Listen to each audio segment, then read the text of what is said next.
Hi hello friends, welcome back to our channel flavour Samayal. நம்ம இந்த வீடியோவில் என்ன ரெசிபி பார்க்க போகிறோம்னா, சூப்பரான நல்ல கிறிஸ்பியான உருளைக்கிழங்கு வறுவல் தான் பண்ண போகிறோம். ரொம்பவே சூப்பராக இருக்கும். கண்டிப்பாக நான் ட்ரை பண்ணுங்கள். ரொம்பவே ஈஸியாகவும் பண்ணிடலாம்.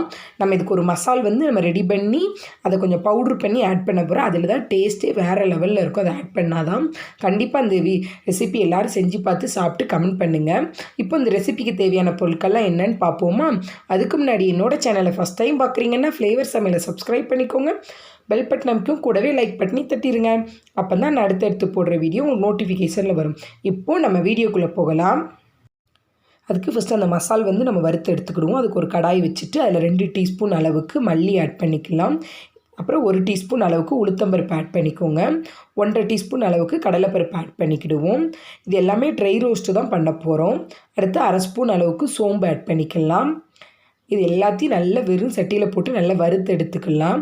அதோட 2 வரமிளகாய் ஆட் பண்ணிக்கிடுவோம். கொஞ்சமாக கருவேப்பிலை ஆட் பண்ணிக்குவோம். கருவேப்பிலை ஆட் பண்ணும்போது இன்னும் கொஞ்சம் ஃப்ளேவராக சூப்பராக இருக்கும். இப்போ இது எல்லாத்தையும் நல்லா ட்ரை ரோஸ்ட் பண்ணி வறுத்து எடுத்துக்கிடுவோம். இது எல்லாமே நல்லா வறுபட்டுருச்சு. இதை தனியாக நல்லா ஆற வச்சு எடுத்துக்கலாம். இப்போ இது ஆறிட்டுருக்க டைமில் நமக்கு தேவையான உருளைக்கிழங்கு எல்லாம் கட் பண்ணி எடுத்து வச்சுக்கிடுவோம். பார்த்திங்கன்னா நான் ஒரு 1/4 கிலோ அளவுக்கு உருளைக்கிழங்கு எடுத்து நல்லா கொஞ்சம் குண்டு குண்டாகவே கட் பண்ணி எடுத்துக்கோங்க. இந்த சைஸு கட் பண்ணிங்கன்னா கொஞ்சம் சாப்பிடும்போது கொஞ்சம் சூப்பராக இருக்கும். அதனால் இந்த சைஸு கட் பண்ணி தண்ணியில் போட்டு வச்சுருக்கேன், கருத்துருங்கிறதுனால. அடுத்து பார்த்திங்கன்னா நல்ல ஒரு பெரிய சைஸ் வெங்காயத்தை குட்டி குட்டியாக கட் பண்ணி எடுத்து வச்சுக்கோங்க. நான் பெரிய சைஸ் வெங்காயம் 1 எடுத்துக்க, நீங்கள் சின்னதாக இருந்தால் 2 வெங்காயம் கூட எடுத்துக்கலாம். இப்போ நம்ம வறுத்து வச்சது நல்லா ஆறிடுச்சு.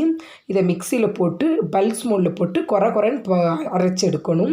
பவுடர் அரைச்சி எடுத்தோம்னா அதோட டேஸ்ட்டே போயிடும். கொஞ்சம் குறன்னு இருந்தால் தான் சூப்பராக இருக்கும். நம்ம சாப்பிடும்போது இந்த பருப்பெல்லாம் வாயில் கடிபட்டு டேஸ்ட்டு வேறு லெவலில் இருக்கும். இப்போ இதை ஒரு பல்ஸ் மோடில் ஒரு 2 டைம் நான் குறன்னு அரைச்சி எடுத்துகிட்டு வர்றேன். இப்போ பார்த்திங்கன்னா இந்த பதத்துக்கு நம்ம குறன்னு அரைச்சி எடுத்துகிட்டு வந்தாச்சு. இதே மாதிரி அரைச்சி எடுத்துக்கோங்க. ரொம்ப பவுடர் ஆகிட்டிங்கன்னா டேஸ்ட்டு நல்லா இருக்காது. அதனால் கொஞ்சம் குறன்னு இருக்கிற மாதிரி அரைச்சி எடுத்துக்கோங்க. இப்போ நம்ம உருளைக்கிழங்கு வறுவல் செய்ய ஸ்டார்ட் பண்ணிடலாம். எல்லாமே நம்ம ரெடி பண்ணிட்டோம். அதுக்கு ஒரு கடாய் வச்சுக்கிடுவோம். அதில் பார்த்திங்கன்னா நான் 2 டேபிள் ஸ்பூன் அளவுக்கு கடலெண்ணெய் யூஸ் பண்ணியிருக்கேன். நீங்கள் எந்த எண்ணெய்னாலும் யூஸ் பண்ணிக்கோங்க. நான் கடலெண்ணெய் தான் யூஸ் பண்ணியிருக்கேன். இந்த கடலெண்ணெய் சேர்க்கும்போது ரொம்பவே சூப்பராக இருக்கும். நம்ம வறுவல் எல்லாமே பண்ணும்போது. இதில் 1/2 டீஸ்பூன் அளவுக்கு கடுகு ஆட் பண்ணிக்கிடுவோம். கடுகு நல்லா பொரிஞ்சு வரவும் அடுத்து பார்த்திங்கன்னா 1/2 டீஸ்பூன் அளவுக்கு சோம்பு ஆட் பண்ணிக்கலாம். கடுகு சோம்பு நல்லா பொரிஞ்சு வந்துருச்சு. இப்போ ஒரு கொத்து அளவுக்கு கருவேப்பிலை ஆட் பண்ணிக்கோங்க. எல்லாமே நீ சேர்த்து நல்லா பொரியும். நம்ம கட் பண்ணி வச்சுருக்க ஒரு வெங்காயத்தை ஆட் பண்ணிக்கலாம். இப்போ இந்த வெங்காயத்தையும் நல்ல எண்ணெயிலே வதக்கி எடுத்துக்கிடுவோம்.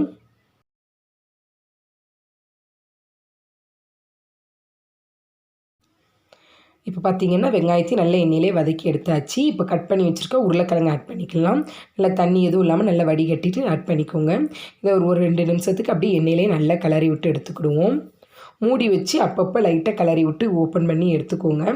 அப்போது அடி பிடிக்காமல் இருக்கும். நமக்கு சீக்கிரமாக வெந்து வந்துடும். இப்போ பார்த்திங்கன்னா ஓரளவுக்கு சாஃப்ட் ஆயிடுச்சு. இப்போ இதுக்கு தேவையான அளவு உப்பை ஆட் பண்ணிக்கலாம். அடுத்து பார்த்திங்கன்னா இதில் நம்ம குழம்புத்தூள் ஆட் பண்ணுறோம். உங்களுக்கு குழம்புத்தூள் தேவையில்லை அப்படின்னிங்கன்னா நீங்கள் மிளகாய்த்தூள் கூட ஆட் பண்ணிக்கிடுவோம். ஒரு ஸ்பூன் அளவுக்கு குழம்புத்தூள் ஆட் பண்ணிக்கோங்க. இது எல்லாத்தையும் சேர்த்து ஒன்று சேர்ந்த அளவுக்கு நல்லா கிளறி விட்டுக்கிடுவோம்.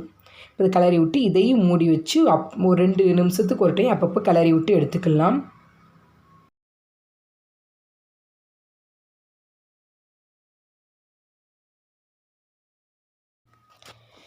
இப்போ பார்த்திங்கன்னா கிழங்கு ஒரு பாதி அளவுக்கு வெந்து ரெடி பண்ணிட்டோம்.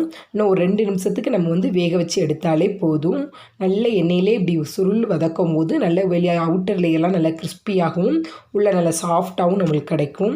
இப்போ ஓரளவுக்கு நல்லா வதங்கி ரெடி ஆகிருச்சு. நம்ம உருளைக்கிழங்கு தயாராகிட்டு இதில் பார்த்திங்கன்னா நம்ம ஃபைனலாக நம்ம அரைச்சி வச்சுருக்க அந்த பவுடரை ஆட் பண்ணிக்கலாம்.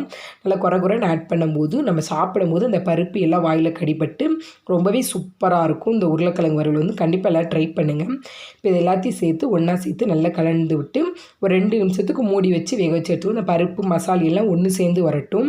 இப்போ பார்த்திங்கன்னா லாஸ்ட்டில் கொஞ்சமாக ஆயில் ஊற்றிக்கோங்க.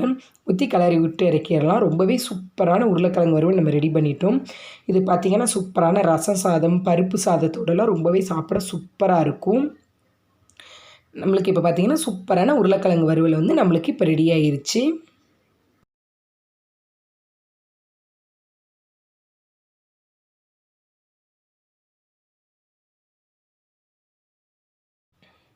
இப்போ பார்த்தீங்கன்னா நமக்கு சூப்பரான இல்லை கிறிஸ்பியான உருளைக்கிழங்கு வறுவல் ரெடி பண்ணிட்டோம். கண்டிப்பாக நீங்கள் எல்லாருமே இந்த இதை செஞ்சு பார்த்து சாப்பிட்டுட்டு எப்படி இருக்குன்னு எனக்கு கமெண்ட் பண்ணுங்கள். இந்த வீடியோ உங்களுக்கு ரொம்ப பிடிச்சிருந்துச்சுன்னா உங்கள் ஃப்ரெண்ட்ஸ் அண்ட் ஃபேமிலிக்கு ஷேர் பண்ணுங்கள். மறக்காமல் ஃப்ளேவர் சமையலை சப்ஸ்கிரைப் பண்ணிக்கோங்க. பெல் பட்டனை கூடவே லைக் பண்ணி தட்டிடுங்க. Thank you friends. இந்த வீடியோவை கடைசி வரை பார்த்ததுக்கு ரொம்ப நன்றி. மீண்டும் ஒரு வீடியோவில் சந்திப்போம்.